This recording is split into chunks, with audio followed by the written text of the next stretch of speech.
Assalamualaikum warahmatullahi wabarakatuh. Sobat Cemin dimanapun Anda berada. Hari ini kita mendapatkan satu lagi sebuah kisah nyata yang diceritakan oleh seseorang bernama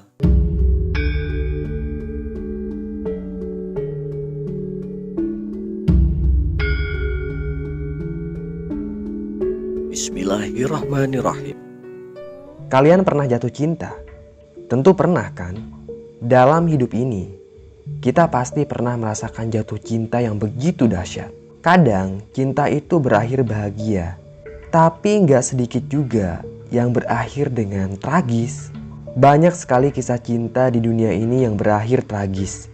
Contohnya kisah cinta Peter Abelard dan Heloise. Abelard yang berprofesi sebagai guru jatuh cinta pada muridnya yang bernama Heloise. Mereka kemudian diam-diam menikah dan memiliki anak.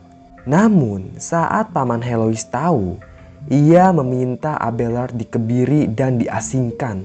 Konon nasib mereka berdua berakhir tragis setelah dikubur bersama-sama di Paris. Itu hanya sekelumit kisah cinta yang berakhir tragis. Dan kali ini Mbah mau cerita tentang kisah cintanya Ahmad pada Mila yang bertepuk sebelah tangan. Tapi si Ahmad ini gak pernah menyerah. Dia punya cara lain untuk menaklukkan wanita itu. Seperti apa ceritanya? Tanpa banyak basa-basi lagi, langsung aja kita simak ceritanya.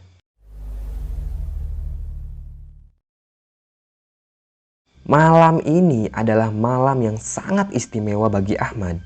Karena ia akan menyatakan cinta pada Mila. 3 tahun sudah Ahmad ini memendam rasa pada Mila. Dan 3 tahun sudah Mila selalu menolak kalau diajak jalan berdua sama si Ahmad. Tapi entah setan apa yang merasuki Mila. Malam ini wanita itu mau diajak makan malam bareng si Ahmad. Oh ya, awal pertemuan mereka itu di kantor kurir. Jadi si Ahmad ini adalah staf counter. Terbilang staf biasa lah. Sedangkan Mila jauh lebih tinggi jabatannya dari Ahmad. Mila kerja di perusahaan kurir itu sebagai operation manager. Sikap Mila yang selalu baik pada siapapun membuat Ahmad jatuh cinta setengah mati padanya.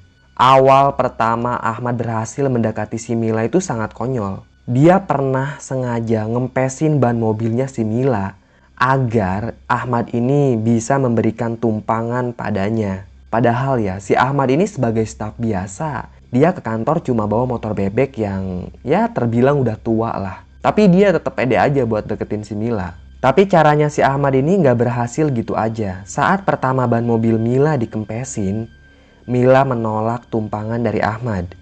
Ia lebih memilih naik ojek online. Tapi perjuangan si Ahmad gak berakhir di situ.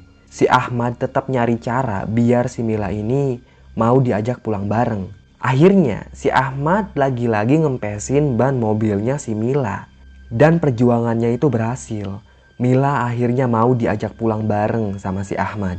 Dari situlah awal kedekatan Ahmad dan Mila. Sebenarnya si Mila ini gak mendekat ya. Tapi Ahmad yang ngotot ngejar-ngejar si Mila. Sekali 2 kali Mila balas chat dari Ahmad. Tapi semakin lama chat Ahmad hanya centang biru. Bahkan pernah hanya centang 1. Taunya si Ahmad ini diblokir sama si Mila. Ya wajar aja dia diblokir. Pendekatan Ahmad benar-benar seperti serangan Nazi kepada tentara Prancis. Itu benar-benar tanpa ampun. Ya istilahnya dipepet terus gitu. Bayangin aja jam 2 pagi dimana orang-orang sedang tidur enak. Si Ahmad malah ngajak video callan sama Mila. Ahmad juga terbilang orang yang romantis ya. Apalagi kalau masalah bunga. Jangan ditanya lagi, Ahmad itu rajin banget ngirimin si Mila bunga. Meja kerjanya Mila udah kayak toko bunga. Setiap hari Ahmad beli bunga untuk si Mila. Mila udah berkali-kali ngelarang si Ahmad untuk berhenti ngasih bunga. Tapi si Ahmad ini memang bebal. Cinta sudah membutakannya. Ia ingin menjadi lelaki yang romantis. Tapi yang ada malah si Mila ini tambah jijik ke si Ahmad. Bukan hanya di kantor aja ya, Mila juga suka diteror di rumahnya. Bahkan kalau malam minggu, si Ahmad ini sengaja apel ke rumahnya Mila. Dia ini benar-benar gak tahu malu. Tapi memang jatuh cinta bisa memusnahkan rasa malu. Setiap hari Ahmad mengajak Mila jalan bareng dan ya tentunya selalu ditolak. Makanya malam ini adalah malam yang paling bahagia buat Ahmad. Karena akhirnya Mila mau diajak jalan bareng. Selesai mematut diri, ia mengunci pintu kamar kosnya. Kemudian ia menyalakan mesin motor butut miliknya. Seketika aja asap kental keluar dari knalpot motornya. Ya maklum ya, sekali lagi motor Ahmad ini motor tua. Singkat cerita, tibalah si Ahmad di restoran. Ternyata Mila udah lebih dulu datang. Wanita itu duduk sambil memainkan smartphone ditemani segelas jus mangga. Mila memang sosok wanita yang cantik dan sedap dipandang. Tubuhnya langsing, rambutnya tergerai indah sebahu, wajahnya oval, matanya sipit. Oh iya, ada lesung pipi di sebelah kanan. Kulitnya juga putih dan tubuhnya selalu harum parfum mahal. "Maaf aku telat, kamu udah nunggu lama?" tanya Ahmad. "Lumayan," jawab Mila singkat dan ketus. Seorang pelayan mendekati mereka sambil membawa buku menu.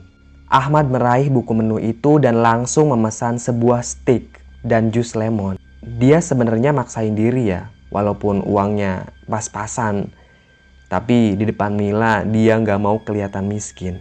"Kamu mau pesan apa, Mil?" tanya Ahmad. "Ah enggak, kamu aja Mad, aku udah," jawab si Mila. Setelah pelayan itu pergi, Mila pun mulai membuka obrolan. "Jadi gini Mad, aku ini mau nikah. Jadi please ya, please banget, jangan gangguin aku lagi," kata si Mila. Saat itu juga hati Ahmad bener-bener hancur. Itu tuh ibarat kota Berlin yang dibom habis-habisan oleh tentara Soviet. Pokoknya hancur berantakan. Ahmad terdiam. Dia nggak bisa jawab apa-apa. Kedua matanya terbuka tapi tatapannya mati. Dadanya sesak seperti baru saja ada duri yang ia telan. "Please banget ya Mad. Aku hargai perjuangan kamu selama ini. Masih banyak wanita yang lebih baik dari aku. Dan aku yakin kamu orang baik dan akan mendapatkan wanita baik juga." Ya biasalah, itu kalimat cewek yang udah lumrah banget kalau nolak cowok. Akhirnya si Ahmad ngomong kayak gini. "Aku cinta sama kamu Mil," kata si Ahmad. "Iya aku tahu, tapi aku nggak bisa Mad. Jadi mulai detik ini jangan pernah ganggu aku lagi," kata si Mila. Nadanya mulai tinggi dan tegas. Mila pamit gitu aja dari hadapan Ahmad yang tertunduk lesu. Gak lama kemudian, sebuah stik dihidangkan di atas meja. Ahmad tidak memakannya. Ia hanya bengong memandangi stik itu. Gak lama kemudian, Ahmad pun berjalan ke kasir dengan lesu. Sesampainya di meja kasir, Ahmad pun bertanya, "Berapa harganya Mbak?" tanya Ahmad. "Semuanya jadi 500.000 rupiah Pak." Ahmad tertunduk lagi. Ternyata uangnya ini nggak cukup. "Aku ada uang 300.000. Boleh nggak aku ninggalin KTP dulu? Nanti besok aku bayar," kata Ahmad. Wajahnya melas banget. Kasir itu memanggil atasannya dan menjelaskan permasalahan si Ahmad. Untungnya si manajer restoran itu baik banget. Dia bilang kayak gini ke si Ahmad. "Iya Pak, nggak apa-apa, tinggalin aja KTP-nya," kata laki-laki itu sambil tersenyum ramah ke si Ahmad. Ahmad pun diperbolehkan untuk pulang. Dan di perjalanan pulang, Ahmad melamun. Ia masih tidak menyangka kalau Mila akan secepat itu menikah. Ia bahkan tidak pernah tahu kalau Mila punya pacar. Malam itu, motor bututnya Ahmad melaju dengan kecepatan normal. Tapi tiba-tiba aja seekor kucing hitam melintas di hadapannya. Sontak aja Ahmad terkejut dan membanting motornya ke arah kanan. Ia lalu tercebur ke dalam sungai yang hitam. Ahmad panik. Dia berenang ke tepian. Kemudian dia duduk di pinggir sungai yang bau itu. Ia mendongak ke langit sambil menangis. Ya ibaratnya sudah jatuh tertimpa tangga lalu ditimpuki bata.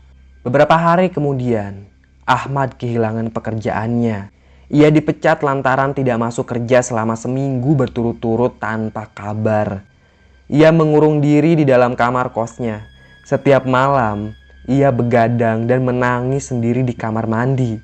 Badannya semakin kurus, garis tulang rusuknya terlihat jelas seperti korban Holocaust. Spray kasur bergambarkan wajah Mila sudah tidak ia cuci selama seminggu. Sarung bantal yang juga bergambar wajah Mila sudah penuh dengan garis-garis bekas ilernya. Sempat terlintas kalau Ahmad ini mau bunuh diri, tapi nyalinya belum sanggup melakukan itu. Tiba-tiba handphonenya berbunyi. Ternyata itu adalah sebuah telepon dari Tatang, sahabatnya si Ahmad. "Masih galau lu?" tanya Tatang dari seberang telepon. "Iya Tang." "Ya elah, udah sih, cari yang lain, masih banyak Mad," kata Tatang.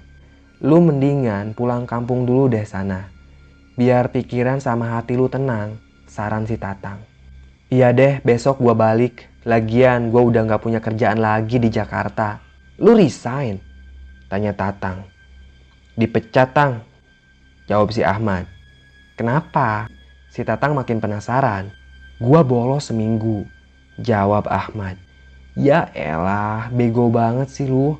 Pasti gara-gara galau ya. Ya udah deh, kalau gitu mending lu balik dulu aja. Nanti kalau pikiran lu udah tenang, lu bisa nyari kerjaan lagi di Jakarta." Besoknya Ahmad berkemas. Mungkin saja ia tidak akan pernah datang lagi ke Jakarta. Ahmad harus menempuh perjalanan 5 jam menuju kampung halamannya. Secara tidak disengaja, di dalam bus ia bersebelahan dengan seorang lelaki paruh baya yang mengenakan jaket hitam. Tiba-tiba lelaki itu menyapa si Ahmad. "Kamu kelihatannya lagi sedih, Nak?"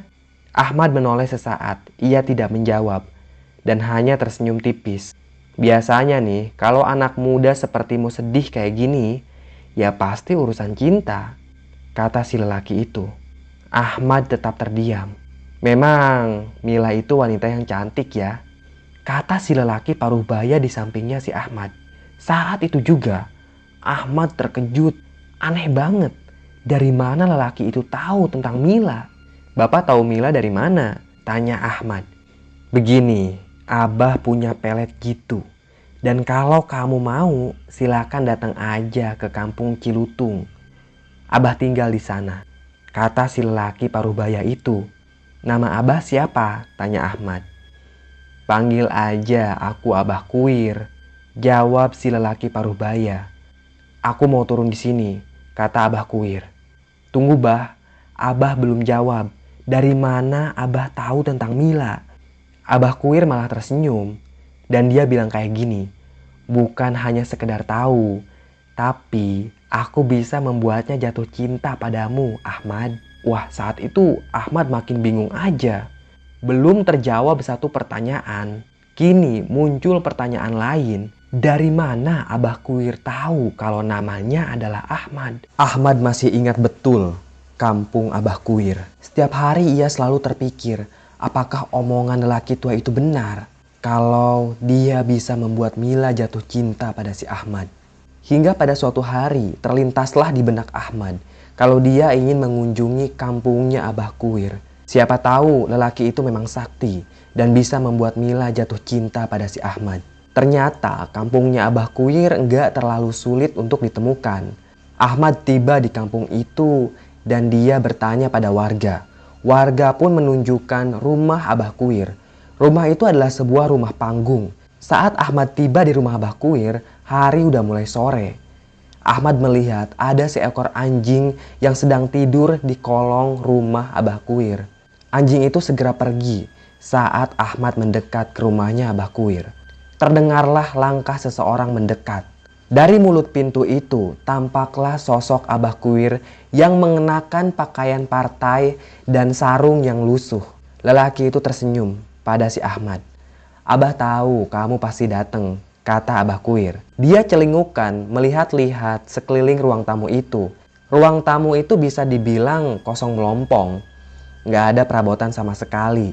Ahmad cuma ngelihat ada sebilah golok yang dibungkus pakai kain putih dan digantungkan pada bilik. Saat Ahmad melihat golok itu, dia langsung merinding karena dia merasakan aura mistis pada golok tersebut. Abah Kuir pun memanggil seseorang dari dalam kamar. Muncullah seorang perempuan berpakaian kebaya yang amat cantik dan muda. Umurnya jauh banget sama Abah Kuir. Saking cantiknya, si Ahmad ini sampai bengong ngeliat wanita itu. "Kenalin, ini istri Abah," kata Abah Kuir. Wanita itu pun tersenyum dan mengangguk. Dia pun beranjak ke dapur dan kembali membawa air minum. Setelah itu, si wanita masuk lagi ke dalam kamarnya. Dan saat itu juga, Ahmad benar-benar percaya 100% kalau Abah Kuir ini sakti mandraguna. "Oke Bah, langsung aja. Jadi gimana caranya biar Mila ini jatuh cinta sama saya?" "Itu perkara gampang. Asalkan kamu mau melakukan apa yang Abah perintah." "Emang apa Bah perintahnya?" tanya Ahmad. "Jadi begini, Abah punya ilmu pelet jaran goyang. Kamu harus hati-hati dengan ilmu pelet ini. Orang yang terkena jaran goyang bisa gila mendadak. Jadi Abah mau tanya dulu, niat kamu itu bener-bener nggak ke si Mila?" "Ya bener-bener Bah. Kalau dia jatuh cinta sama saya, ya saya akan nikahi si Mila." "Baiklah kalau gitu. Tapi kamu harus bertapa dulu di air terjun Pagelaran." "Di mana itu Bah?" tanya Ahmad. Dia heran karena Ahmad ini belum pernah ngedenger nama air terjun Pagelaran. Air terjun itu masih di kampung ini, cuma dia adanya di tengah-tengah hutan gitu. Kamu kalau misalkan mau ke sana, nanti Abah kasih tunjuk jalannya. Pokoknya nggak bakalan nyasar. Kamu ikutin aja jalan setapak, nanti juga sampai di air terjun. Tapi ingat, air terjun itu terkenal sangat angker. Dan di tengah-tengah perjalanan juga, nanti kamu akan ada ujian-ujian." "Ujian apa itu Bah?" tanya si Ahmad. "Biasanya nanti bakal ada yang ngikutin kamu dari belakang. Apapun yang terjadi, jangan pernah berhenti dan jangan noleh ke belakang." Ahmad terdiam sejenak. Dia sebenarnya takut, tapi perasaan cintanya ke Semila udah ngalahin rasa takut dalam diri Ahmad. Dia mau ngelakuin apa yang diperintah Bah Kuir. "Jadi kapan saya bisa ke sana Bah?" tanya Ahmad. "Ya malam ini kamu bisa langsung ke sana," kata Abah Kuir. Ahmad terdiam lagi. Dia kayak mikir gitu. "Oke siap Bah. Tapi saya boleh pinjem senter kan? Takutnya HP saya lowbat," tanya si Ahmad. "Boleh. Itu ada senter Abah kok, tenang aja," kata Abah Kuir. Nah si Ahmad ini disuruh berangkat tepat jam 11 malam. Abah Kuir pun nganter si Ahmad, tapi cuma sampai jalan setapak aja. Ahmad pun benar-benar memberanikan diri. Padahal dia takut, soalnya baru kali ini dia sendirian di hutan, malam-malam lagi. "Hati-hati di jalan nak. Pokoknya ingat saran Abah, jangan noleh ke belakang. Apapun yang terjadi, teruslah jalan," kata Abah Kuir. Si Ahmad pun ngangguk. Dia pun mulai menelusuri jalan setapak itu. Sedangkan Abah Kuir pulang gitu aja. Awalnya tuh gak ada yang aneh. Ahmad terus berjalan menelusuri jalan setapak. Ahmad gak berani ngeliat ke kiri kanan, soalnya pasti dia ketakutan. Hal itu ia lakukan untuk meminimalisir rasa takut dalam dirinya. Kira-kira 20 menit kemudian, dia udah jauh dari perkampungan. Dan saat Ahmad menelusuri jalan setapak itu, tiba-tiba dari belakang ada yang menepuk pundaknya. Ahmad kaget, tapi ia nggak berhenti dan nggak noleh ke belakang. Dia tetap berpegang teguh pada saran Abah Kuir. Ahmad juga ngedenger ada seseorang yang mengikutinya dari belakang. Itu sangat mengerikan. Ahmad terus tertunduk. Ia fokus memandangi jalan setapak. Selang beberapa saat, tiba-tiba aja Ahmad mencium bau melati. Bau melati itu sangat menyengat. Tapi Ahmad tetap teguh pada pendiriannya. Dia nggak mau berhenti dan nggak mau noleh ke belakang. Singkat cerita, Ahmad pun tiba di air terjun Pagelaran. Air terjun itu sangat besar. Di dekat air terjunnya ada sebuah batu. Nah, Abah Kuir nyuruh si Ahmad untuk bertapa di batu itu. Abah Kuir tidak menyebutkan seberapa lama Ahmad harus bertapa. Lelaki itu hanya bilang ke si Ahmad kalau nanti bakal ada sosok wanita yang menghampiri si Ahmad. Dan di malam kedua dia bertapa. Betul saja, ada sosok wanita yang menghampirinya. Ahmad tertunduk di hadapan wanita itu. Dan kata si wanita, "Pulanglah, tapamu sudah aku terima," kata si wanita itu. Saat itu juga Ahmad pun pulang. Tubuhnya sangat lemas. Untung aja dia masih punya tenaga untuk jalan. Kali ini Ahmad yakin kalau si Mila bakal jatuh cinta pada si Ahmad. Karena lelaki itu sudah menguasai ilmu jaran goyang. Setibanya di perkampungan, Ahmad berkunjung kembali ke rumah Abah Kuir. Abah Kuir pun menyambut Ahmad dengan ramah. Dia memberi makan si Ahmad dan mengganti pakaiannya. Setelah itu, Abah Kuir memberikan secari kertas, dan di atas secari kertas itu ada mantra-mantra jaran goyang yang harus dibaca si Ahmad. Sepulangnya dari pertapaan, kerjaan Ahmad setiap malam hanya mengamalkan mantra-mantra yang dikasih sama Abah Kuir. Dalam mantra itu juga ada namanya Mila. Ahmad benar-benar serius melakoni ilmu jaran goyang. Ternyata perjuangan si Ahmad ini membuahkan hasil. Di hari pernikahannya si Mila, terjadilah kejadian yang sangat mengerikan. Dekorasi gedung pernikahan itu sangat indah dan megah, bernuansa adat Jawa. Tamu yang berpakaian batik memadati ruangan. Wedding orkestra sudah siap untuk menyanyikan lagu-lagu romantis pernikahan. Pernikahan yang sangat mewah dan megah itu menghabiskan biaya ratusan juta rupiah. Maklum, si Bram, calon suaminya Mila ini adalah pengusaha sukses. Jadi dia ingin pesta pernikahannya ini dibuat semegah mungkin. Musik orkestra pun dimainkan. Seorang vokalis wanita menyanyikan lagu Celine Dion, Because You Love Me. Gak lama kemudian datanglah si Mila yang mengenakan gaun pengantin berwarna putih. Sedangkan di belakangnya ada para wanita cantik berpakaian putih mengawal si Mila. Setelah Mila tiba di meja ijab kabul, dia pun segera duduk di sana. Sebuah mikrofon didekatkan ke penghulu. Penghulu itu pun menjabat tangan mempelai pria.